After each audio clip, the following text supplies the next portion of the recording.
आज 29 मार्च के बाबा के मधुर महावाक्य सुनेंगे। आज की मुरली में बाबा ने सुनाया, मीठे बच्चे, तुम्हें ज्ञान से अच्छी जागृति आई है। तुम अपने 84 जन्मों को निराकार और साकार बाप को जानते हो, है ना। क्या जागृति आई है? हमने अपने 84 जन्मों को जाना, निराकार पिता और साकार पिता को जाना। तुम्हारा भटकना बंद हुआ, है ना। चेक करना है मन के प्रश्नों के सारे उत्तर मिले या नहीं। प्रश्न है, ईश्वर की गतमत नारी क्यों गाई हुई है? क्या गाते हैं? प्रभु तुम्हारी गतमत न्यारी है। उत्तर है, क्योंकि वह ऐसी मत देते हैं जिससे तुम ब्राह्मण सबसे न्यारे बन जाते हो। तुम सबकी एक मत हो जाती है ना। जितने विश्व में जितने ब्रह्मा कुमार कुमारी भाई बहने हैं, सबकी एक ही मत है। ईश्वर ही है जो सबकी सदगति करते हैं, पुजारी से पूज्य बनाते हैं, इसलिए उनकी गतमत न्यारी है, जिसे तुम बच्चों की सिवाय कोई समझ नहीं सकता। ओम शांति। तुम बच्चे जानते हो, बच्चों की अगर तबीयत ठीक नहीं होगी तो बाप कहेंगे बल यहाँ सो जाओ। इसमें कोई हर्जा नहीं, क्योंकि सिकलती बच्चे हैं, अर्थात 5000 वर्ष बाद आकर मिले हैं। किसको मिले हैं? बेहद के बाप को। ये भी तुम बच्चे जानते हो, जिनको निश्चय है बरोबर हम बेहद के बाप से मिले हैं, क्योंकि बाप होता ही एक हद का है, दूसरा बेहद का है। दुख में सब बेहद के बाप को याद करते हैं, सतयुग में एक ही लौकिक बाप को याद करते हैं, क्योंकि वहाँ है ही सुखधाम। लौकिक बाप उसको कहा जाता है जो इस लोक में जन्म देता है। पारलौकिक बाप तो एक ही बार आकर तुमको अपना बनाते हैं। पारवतन, इस लोक से परे जो बाबा है उसको पारलौकिक बाप कहते हैं। तुम रहने वाले भी बाप के साथ अमर लोक में हो, जिसको परलोक परम धाम कहा जाता है। वह है परे ते परे धाम। स्वर्ग को परे ते परे नहीं कहेंगे, स्वर्ग नर्क यहाँ ही होता है। नई दुनिया को स्वर्ग और पुरानी दुनिया को नर्क कहा जाता है। अभी यह पतित दुनिया पुकारते भी हैं, हे पतित पावन आओ। सतयुग में ऐसे नहीं कहेंगे, जब से रावण राज्य होता है तब पतित बनते हैं, उनको कहेंगे 5 विकारों का राज्य। सतयुग में है निर्विकारी राज्य। भारत की कितनी जबरदस्त महिमा है, परंतु विकारी होने के कारण भारत की महिमा को जानते नहीं। भारत संपूर्ण निर्विकारी था जब ये लक्ष्मी नारायण राज करते थे। ये है भारत की महिमा। अभी वह राज्य नहीं है, वह राज्य कहाँ गया, यह पत्थर बुद्धियों को मालूम नहीं। और सभी अपने अपने धर्म स्थापक को जानते हैं। एक ही भारतवासी हैं जो न अपने धर्म को जानते न धर्म स्थापक को जानते हैं। और धर्म वाले अपने धर्म को तो जानते हैं, परंतु वह फिर कब स्थापन करने आएंगे ये नहीं जानते। सिख लोगों को भी यह नहीं पता कि हमारा सिख धर्म पहले था नहीं। गुरु नानक ने आकर स्थापन किया तो जरूर फिर सुखधाम में नहीं रहेगा। तभी गुरु नानक आकर फिर स्थापना करेंगे, क्योंकि वर्ल्ड की हिस्ट्री ज्योग्राफी रिपीट होती है। क्रिश्चियन धर्म भी नहीं था, फिर स्थापना हुई। पहले नई दुनिया थी, एक धर्म था, है ना। सृष्टि चक्र में, कल्प वृक्ष में, है ना, पूरा क्लियर है कि कौन सा धर्म कब आता है। क्रिश्चियन धर्म भी नहीं था, सिर्फ तुम भारतवासी थे, एक धर्म था। फिर तुम 84 जन्म लेते लेते ये भी भूल गए कि हम ही देवता थे। फिर हम ही 84 जन्म लेते हैं, तब आप कहते हैं तुम अपने जन्मों को नहीं जानते हो। मैं बतलाता हूँ, आधा कल्प राम राज्य था, फिर रावण राज्य हुआ। पहले है सूर्यवंशी घराना, फिर है चंद्रवंशी घराना राम राज्य। सूर्यवंशी लक्ष्मी नारायण के घराने का राज्य था। जो सूर्यवंशी लक्ष्मी नारायण के घराने के थे, 184 जन्म ले अभी रावण के घराने के बने हैं। आगे पुण्य आत्माओं को घराने के थे, अभी पाप आत्माओं के घराने के हैं। 84 जन्म लिए हैं, वो तो 84 लाख कह देते हैं। अब 84 लाख का कौन बैठ विचार करेंगे, इसलिए कोई का विचार चलता नहीं। अभी तुमको बाप ने समझाया है, तुम बाप के आगे बैठे हो। निराकार बाप और साकार बाप दोनों ही भारत में नामी ग्रामी हैं, गाते भी हैं, परंतु बाप को जानते नहीं। अज्ञान नींद में सोए पड़े हैं। ज्ञान से होती है जागृति। रोशनी में मनुष्य कभी धक्का नहीं खाते, अंधियारे में धक्का खाते हैं। भारतवासी पूज्य थे, अब पुजारी हैं। लक्ष्मी नारायण पूज्य था, ये किसकी पूजा करेंगे? अपना चित्र बनाए अपनी पूजा तो नहीं करेंगे, ये हो नहीं सकता। तुम बच्चे जानते हो हम ही पूज्य सो फिर पुजारी बनते हैं। यह बातें और कोई समझ नहीं सकते, बाप ही समझाते हैं, इसलिए कहते भी हैं ईश्वर की गतिमति न्यारी है। अभी तुम बच्चे जानते हो बाबा ने हमारी सारी दुनिया से गतिमति न्यारी कर दी है। सारी दुनिया में अनेक मत मतांतर हैं, यहाँ तुम ब्राह्मणों की है एक मत, ईश्वर की मत और गत अर्थात सदगति। सदगति दाता एक ही है, बाप है, गाते भी हैं सर्व का सदगति दाता राम, परंतु समझते नहीं कि राम किसको कहा जाता है। कहेंगे जिधर देखो राम ही राम रहता है, इसको कहा जाता है अज्ञान अंधियारा। अंधियारे में है दुख, सोजरे में है सुख, अंधियारे में ही पुकारते हैं, बंदगी करना माना, बाप को बुलाना, भीख मांगते हैं। देवताओं के मंदिर में जाकर भीख मांगना हुआ ना, सतयुग में भीख मांगने की दरकार नहीं, भिखारी को इंसॉल्वेंट कहा जाता है। सतयुग में तुम कितने सॉल्वेंट थे, उसको कहा जाता है सॉल्वेंट। भारत अभी इंसॉल्वेंट है, ये कोई समझते नहीं। कल्प की आई उल्टी सीधी लिख देने से मनुष्यों का माथा फिर गया है। बाप बहुत प्यार से बैठ समझाते हैं। कल पहले भी बच्चों को समझाया था कि मुझ पतित पावन बाप को याद करो तो क्या होगा, पावन बन जाएंगे। पतित कैसे बने हो, विकारों की खाद पड़ी है, सब मनुष्य जंक खाए हुए हैं, मैंने सब में ही विकारों की मिलावट हो गई है। अब वह जंक कैसे निकले, मुझे याद करो। देह अभिमान छोड़ दे ही अभिमानी बनो, अपने को आत्मा समझो। पहले तुम हो आत्मा, फिर शरीर लेते हो। आत्मा तो अमर है, शरीर मृत्यु को पाता है। सतयुग को कहा जाता है अमर लोक और कलयुग को मृत्यु लोक। दुनिया में ये कोई नहीं जानते कि अमर लोक था फिर मृत्यु लोक कैसे बना। अमर लोक अर्थात अमर लोक किसको कहा जाता है, ऐसा नहीं कि वहाँ कोई शरीर नहीं छोड़ता। अमर लोक अर्थात अकाले मृत्यु नहीं होती, वहाँ आयु भी बड़ी रहती है, वह पवित्र दुनिया। तुम हो राज ऋषि, क्या टाइटल याद रखना है, तुम हो राज ऋषि। ऋषि पवित्र को कहा जाता है।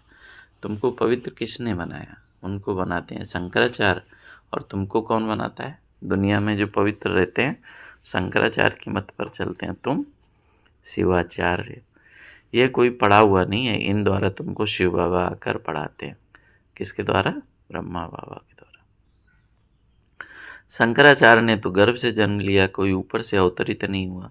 बाप तो इनमें प्रवेश करते हैं, आते हैं जाते हैं, मालिक हैं, जिसमें चाहे उनमें आ सकते हैं। बाबा ने समझाया है कोई का कल्याण अर्थ मैं प्रवेश कर लेता हूँ, आता तो पतित तन में हूँ, बहुतों का कल्याण करता हूँ। बच्चों को समझाया है माया भी कम नहीं है। कभी कभी ध्यान में माया प्रवेश कर उल्टा सुल्टा बुलवाती है, इसलिए बच्चों को बहुत संभाल करनी है। कईयों में जब माया प्रवेश कर लेती हो तो क्या कहते हैं, मैं शिव हूँ फलाना हूँ। माया बड़ी शैतान है। समझदार बच्चे अच्छी रीत समझ जाएंगे कि ये किसका प्रवेश है। शरीर तो उनका मुकर्रर है ना, किसका, ब्रह्मा बाबा के तन में शिव बाबा आते हैं। फिर दूसरे का हम सुने क्यों, अगर सुनते हो तो बाबा से पूछो ये बात राइट है या नहीं। उस समय जब मुरली चली तब तो इतना नहीं था, लेकिन अभी तो कितना इसमें आत्माएं मूंजी हुई हैं। तो बाप झट समझा देंगे। कई ब्राह्मणियां भी इन बातों को समझ नहीं सकती कि ये क्या है। कोई में तो ऐसी प्रवेशता होती है जो चमाट भी मार देते हैं, गालियां देने पड़ लगते हैं। अब बाप थोड़ी गाली देंगे, इन बातों को कोई बच्चे समझ नहीं सकते। फर्स्ट क्लास बच्चे भी कहाँ कहाँ भूल जाते हैं। सब बातें पूछनी चाहिए, क्योंकि बहुतों में माया प्रवेश कर लेती है, फिर ध्यान में जाकर क्या क्या बोलते रहते हैं। इसमें भी बड़ा संभालना चाहिए। बाप को पूरा समाचार देना चाहिए, फलाने में मम्मा आती है, फलाने में बाबा आते हैं। इन सब बातों को छोड़ बाप का एक ही फरमान है कि माँ में कम याद करो बाप को और सृष्टि चक्र को याद करो।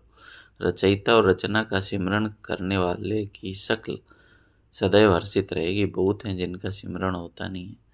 कर्म बंधन बड़ा भारी है। विवेक कहता है जबकि बेहद का बाप मिला है, कहते हैं मुझे याद करो, तो फिर क्यों ना हम याद करें। कुछ भी होता है तो बाप से पूछो, बाप समझाएंगे। कर्म भोग तो अभी रहा हुआ है, कर्मातीत अवस्था हो जाएगी तो फिर तुम सदैव हर्षित रहेंगे। तब तक कुछ न कुछ होता है।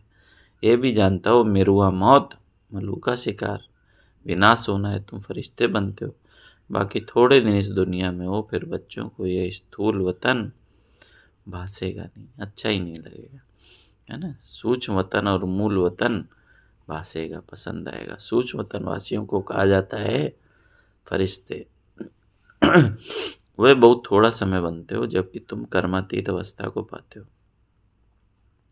सूक्ष्म वतन में हड्डी मांस होता नहीं, हड्डी मांस नहीं तो बाकी क्या रहा, सिर्फ सूक्ष्म शरीर होता है। ऐसे नहीं कि निराकार बन जाते हैं, नहीं, सूक्ष्म आकार रहता है। वहाँ की भाषा मूवी चलती है। आत्मा आवाज़ से परे है, उसको कहा जाता है सटल वर्ड। सूक्ष्म आवाज़ होता है, यहाँ है टाकी, फिर मूवी, फिर साइलेंस, है ना। यहाँ है टाकी, बोलते हैं। मूवी में केवल इशारों से बात होती है, और साइलेंस बिल्कुल साइलेंस की दुनिया। यहाँ टाक चलती है, ये ड्रामा का बना बनाया पार्ट है। वहाँ है साइलेंस, वह मूवी, और यह है टाकी। इन तीन लोगों को याद करने वाले कोई विरले होंगे। बाप समझाते हैं, बच्चे सजाओं से छूटने के लिए कम से कम 8 घंटा कर्म योगी बन कर्म करो, 8 घंटा आराम करो, 8 घंटा बाप को याद करो। कितना सरल बाबा ने पुरुषार्थ बताया। 8 घंटा कर्म योगी बन कर्म करो, 8 घंटा आराम करो, और 8 घंटा बाप को याद करो। इसी प्रैक्टिस से तुम पावन बन जाएंगे। नींद करते हुए कोई बाप की याद नहीं है। ऐसे भी कोई न समझे कि बाबा के तो हम बच्चे हैं, फिर याद क्या करें। नहीं, बाप तो कहते हैं मुझे वहाँ याद करो। कहाँ? परम धाम में। अपने को आत्मा समझ मुझे याद करो। जब तक योग बल से तुम पवित्र न बनो तब तक घर जा नहीं सकते, नहीं तो फिर सजाएं खाना पड़ेगा। पवित्र न बनो तब तक घर में नहीं जा सकते। सूक्ष्म वतन मूल वतन में भी जाना है, फिर आना है स्वर्ग में। बाबा ने समझाया, आगे चल अखबारों में भी पड़ेगा। अभी तो बहुत टाइम है ना। ये पहले की मुरली है ना, साकार मुरली। अब तो बहुत कम समय, इतनी सारी राजधानी स्थापन होती है, south north east west. Bharat का कितना है। अब अखबारों द्वारा ही आवाज़ निकलेगा। बाप कहते हैं मुझे याद करो तो तुम्हारे पाप कट जाएंगे। बुलाते भी हैं, हे पतित पावन लिबरेटर, हमको दुख से छुड़ाओ। बच्चे जानते हैं ड्रामा प्लान अनुसार विनाश भी होना है। इस लड़ाई के बाद फिर शांति ही शांति होगी, सुखधाम हो जाएगा, सारी उथल पथल हो जाएगी। सतयुग में होता है एक धर्म, कलयुग में अनेक धर्म। ये तो कोई समझता नहीं। सबसे पहले आदि सनातन देवी देवता धर्म था। जब सूर्यवंशी थे तो चंद्रवंशी नहीं थे, फिर सूर्य चंद्रवंशी होते हैं, फिर ये देवी देवता धर्म प्रायलोक हो जाता है। पीछे फिर और धर्म वाले आते हैं। वही भी जब तक उन्होंने संस्था वृद्धि को पाए तब तक मालूम थोड़ा ही पड़ता है। अभी तुम बच्चे सृष्टि के आदि मध्यांत को जानते हो। तुमसे पूछेंगे सीढ़ी में सिर्फ भारतवासियों को क्यों दिखाया है। बोलो ये खेल है। भारत पर आधा कल्पनों का पार्ट है, बाकी द्वापर कलयुग में अन्य सब धर्म आते हैं। गोले में ये सारी नॉलेज है। गोला तो बहुत बड़ा फर्स्ट क्लास है। सतयुग त्रेता में श्रेष्ठाचारी दुनिया, और द्वापर कलयुग में है भ्रष्टाचारी दुनिया। अभी तुम कहाँ पे हो? संगम पर। यह ज्ञान की बातें हैं। 4 युगों का चक्र कैसे फिरता है ये किसको पता नहीं। सतयुग में लक्ष्मी नारायण का राज्य है। इन्हों को भी ये आप थोड़ी पता रहता है कि सतयुग के बाद त्रेता होना है, त्रेता के बाद कलयुग होना है। अगर पता हो तो फिर सतयुग में भी दुखी हो जाए। पावन बोला, यहाँ भी मनुष्यों को बिल्कुल पता नहीं। बल कहते हैं चक्र फिरता है, ये कोई नहीं जानते। इसलिए बाबा ने समझाया है, सारा गीता पर जोर रखो। सच्ची गीता सुनने से स्वर्गवासी बनते हैं। यहाँ शिव बाबा खुद सुनाते हैं, वहाँ मनुष्य पढ़ते हैं। गीता भी सबसे पहले तुम पढ़ते हो। भक्ति में भी पहले पहले तो तुम जाते हो ना। शिव के पुजारी पहले तुम बनते हो। तुमको पहले पहले पूजा करनी होती है। किसकी? अभिविचारी एक शिव बाबा की। सोमनाथ मंदिर और किसकी ताकत थोड़ी है बनाने की। बोर्ड पर कितने प्रकार की बातें लिख सकते हो। यह भी लिख सकते हो कि भारतवासी सच्ची गीता सुनने से सचखंड के मालिक बनते हैं। अभी तुम बच्चे जानते हो हम सच्ची गीता सुनकर स्वर्गवासी बन रहे हैं। जिस समय तुम समझाते हो तो कहते हैं बरोबर ठीक है। बाहर गए फिर खलास हैं। जब तक ज्ञान सुनेंगे तो बहुत अच्छा कहेंगे, बाहर जाके भूल जाते हैं। वहाँ की वहाँ रही। अच्छा, मीठे मीठे सिकलदे बच्चों प्रति माता पिता बाप दादा का याद प्यार और गुड मॉर्निंग। रूहानी बाप की रूहानी बच्चों को नमस्ते। हम रूहानी बच्चों की रूहानी बाप दादा को याद प्यार गुड मॉर्निंग। नमस्ते बाबा, नमस्ते। शुक्रिया बाबा, शुक्रिया। धारणा के लिए मुख्य सार है रचयिता और रचना का ज्ञान सिमरन कर सदा हर्षित रहना, याद की यात्रा से अपने पुराने सब कर्म बंधन काट कर्मातीत अवस्था बनानी है। ध्यान दीदार में माया की बहुत प्रवेशता है, इसलिए संभाल करनी है। बाप को समाचार दे राय लेनी है, कोई भी भूल नहीं करनी है। वरदान है, अपनी शुभ भावना द्वारा निर्बल आत्माओं में बल भरने वाले सदा शक्ति स्वरूप हो। अपनी शुभ भावना द्वारा निर्बल आत्माओं में बल भरने वाले सदा शक्ति स्वरूप हो। सेवादारी बच्चों की विशेष सेवा है स्वयं शक्ति स्वरूप रहना और सर्व को शक्ति स्वरूप बनाना, अर्थात निर्बल आत्माओं में बल भरना। इसके लिए सदा शुभ भावना और श्रेष्ठ कामना स्वरूप बनो। शुभ भावना का अर्थ यह नहीं कि किसी में भावना रखते रखते उसके भाववान हो जाओ, ये गलती नहीं करना। शुभ भावना भी बेहद की हो, एक के प्रति विशेष भावना भी नुकसानकारक है, इसलिए बेहद में स्थित हो निर्बल आत्माओं को अपनी प्राप्त हुई शक्तियों के आधार से शक्ति स्वरूप बनाओ, है ना। तो बाबा ने सावधान किया सबके प्रति शुभ भावना रखनी। स्लोगन है, अलंकार ब्राह्मण जीवन का श्रृंगार है, इसलिए अलंकारी बनो, दे अहंकारी नहीं। तो कौन सा अलंकार? जो बाबा ने विष्णु के 4 अलंकार दिखाए हैं ना, तो ज्ञान योग धारणा सेवा जो विषय है, इसी को धारण करो। अव्यक्त सारे सत्यता और सभ्यता रूपी कल्चर को अपनाओ। कई बच्चे कहते हैं कि वैसे क्रोध नहीं आता, लेकिन कोई झूठ बोलता है तो क्रोध आ जाता है। उसने झूठ बोला, आपने क्रोध से बोला, तो दोनों में राइट कौन? कई चतुराई से कहते हैं कि हम क्रोध नहीं करते, हमारा आवाज़ ज़्यादा है, आवाज़ ही तेज है। इसलिए जब साइंस के साधनों से आवाज़ को कम और ज़्यादा कर सकते हो, तो क्या साइलेंस की पावर से अपने आवाज़ की गति को धीमा या तेज नहीं कर सकते हो? अच्छा, ओम शांति। तो आज बाबा ने बोला भटकना बंद हुआ, 84 जन्मों की जागृति आई है, निराकार और साकार बाप को जाना है। ईश्वर की गतिमत न्यारी है, पुजारी से पूज्य बना देते हैं, है ना। तो ऐसे बाबा को बहुत ही प्यार से योग का चार्ट बढ़ाना है और बाबा को याद करना है, इस देह को भूलना है, तीनों लोगों को, है ना, और अपने 84 जन्मों के चक्र को फिराना है। अच्छा, ओम शांति, ओम शांति, ओम शांति।